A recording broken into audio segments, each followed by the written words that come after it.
Good morning everyone, this is Neil, Digital Impact Solutions. Today I'm going to answer the question as to why do SEO prices vary so much? Why is one costing less than £1,000 a month when you've got packages coming up to £3,000, even some £32,000 per month? So exactly why do they vary so much? So it's like anything when you're actually trying to price it up. It will depend on a variety of factors as to why some will charge you more and some are charging less. I'm going to go through those points right now. So the first point to consider is SEO is a little bit different from other products. It's not a commodity as such, you know. You can't pay a certain amount of money and expect X to happen. It just, although we try and measure it in some sort of return on investment, it's very hard to do it like that. It's not a commodity that you can buy.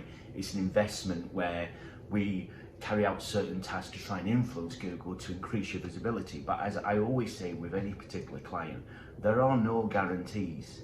You know, Google doesn't give us a guidebook on if we do X, we will get X. It's just using your own experience. And like I said, I've been doing this 14 years. And even to this day, I still say that there are 100% no guarantees in any niche, especially as the algorithms get a little bit smarter. So another thing you've got to beware of false results. And what do I mean by false results? There's a lot of companies out there, and we've all seen them. In fact, I get emails daily from them, you know, pay $99 and we guarantee page one results, #1 spot for any key. Well, they don't even really say any keyword. That's a myth. Straight away, I don't rubbish anybody else's practices and I don't rubbish anyone's payment structures or how they run the business, unless it's a danger. And if you get an email like that, ignore it, basically. It is absolute trash. There is absolutely no way anyone is building you anything of substance for $99. That's a myth straight away. So yeah, any emails like that, quickly avoid them because nobody's going to be offering you anything of value.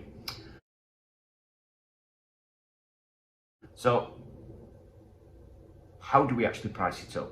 Well, in my own opinion, this is how I do it. Other companies may differ. So I look at exactly what are your business goals. So what are you actually trying to achieve from it? Are you trying to get more downloads to a certain product or service? Are you trying to get more phone calls? Are you trying to get people in store? Are you trying to sell more online? And looking at these business goals kind of depends on me, and it helps me factor in exactly what it's going to cost to get your results. So this is how I price it up. What will it cost to get you the results that you achieve in the time frame that you want as well? This is a big consideration. If you're trying to have a certain, like for example, a Christmas offer, a seasonal thing, you know, you're wanting to push it, you want to get visible before Christmas or before Easter or, you know, for a certain time, what you've got to be aware of is SEO does take time. And if you haven't done very much and you're trying to rank in September for Christmas, you've probably already missed the boat, to be honest with you. In terms of that, the level of investment you put in is going to see results faster. I always say this, and one of my colleagues also says this, and at the end of the day, the reason why you pay more is to get the results in the time frame that you're after. You know, there's certain activities that will produce results. How come everybody has different payment structures? You know, you've got freelancers, you've got in-house agencies, you've got companies like myself who just specialise in SEO. You know, we don't offer kind of anything else really. So I've done all three, to be honest with you, and I've worked with all three. So in terms of freelancers normally charge an hourly rate. Obviously, it's kind of them, or they may have people on board, and you're paying for that hour of time, or hours of time, should I say, to them to help you with the visibility. Now, I've got no issues with that kind of payment method. And again, based on their level of expertise, they may charge a certain amount per hour, also depending on exactly what you're after. But a lot of times with that as well, any sort of outside considerations, for example, article writing or any sort of promotion that you may be doing, they may charge extra for on top of the hourly rate. Another one, and kind of bigger agencies kind of charge this, and that's per project. So per project SEO. So this is normally like your enterprise SEO, etc., where they've got a marketing budget for the year and they give that to an SEO company, and the SEO company kind of scopes the work and tells them what activities are going to cost and breaks it all down for them. and that's your kind of more enterprise SEO. Now the way I charge it is kind of per project per month. So what I do is break it down into a monthly figure, and I look at a range of factors, which I'm going to go through in a minute, to determine what that monthly figure should be.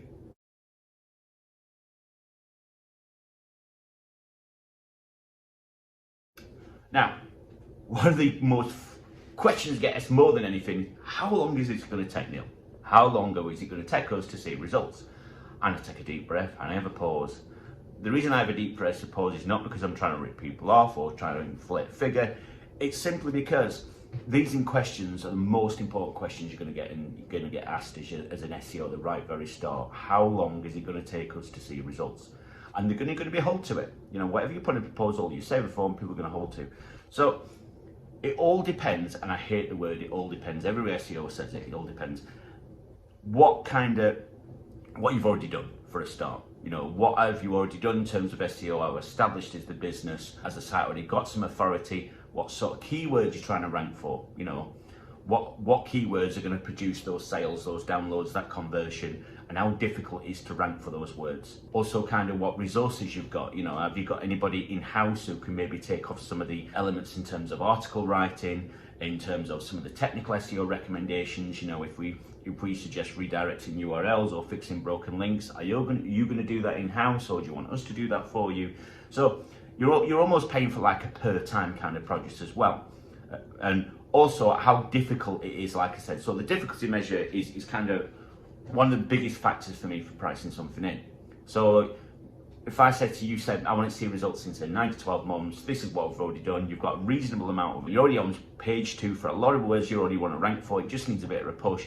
I'm probably going to be a little bit more realistic in terms of my pricing than it would if you were trying to do the same sort of thing, but you've just started out. Realistically, I would say SEO, again, this is just a kind of ballpark figure. It all depends from campaign to campaign. You could still be talking anything between about 6 to 12 months to 2 years for really, really competitive keywords. And again, you will have some companies, and I'm going to go into pricing now actually, because this is one of the most difficult ones and I get myself a lot of trouble with this. In terms of SEO pricing, I've seen people charging £3,000, £4,000 per month.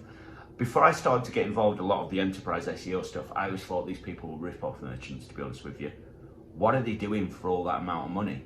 But when you're actually trying to rank something very difficult, and the resources that go into that and the reports that you're expected to actually produce, I can understand why, because you're involved in that project quite a lot. It almost becomes a full-time job. But when you go to a company like that for something not as competitive, you know, I can't think of anything on top of my head, maybe it's something e-commerce or something B2B or something that's not as competitive, and you're still getting quoted £3,000, it's because the companies you're going to, that's their clients, that's their client base. They don't have to take anything less than that.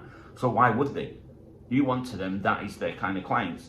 Now my clients, I won't lie to you, they can range anything from about £500 a month to even lower, like local SEO ones. There's some of them that I've had for years, and you know, they're only £200, £300 a month, right to the kind of more enterprise SEO. And yeah, you're talking about £2,000, £3,000 per month for me to handle that project. So it all just depends on what you're trying to achieve, what your budget is. So for a kind of ballpark figure, I would suggest, like I said, anything between about 500 quid for moderately kind of competitive keywords to kind of more competitive stuff. You are looking in the region of about £3,000. Now I know I'm kind of cheap, or I should never use the word cheap.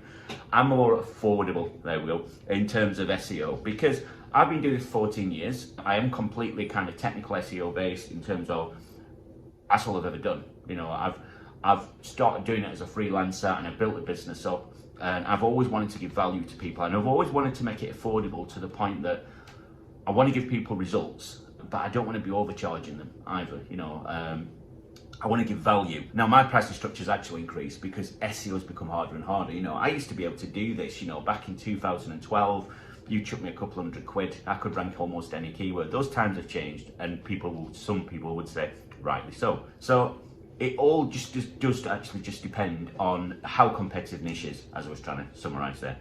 So I really hope that helps in terms of how we kind of price things up. So just going through, I know I've waffled a bit, so just in case of summarizing now.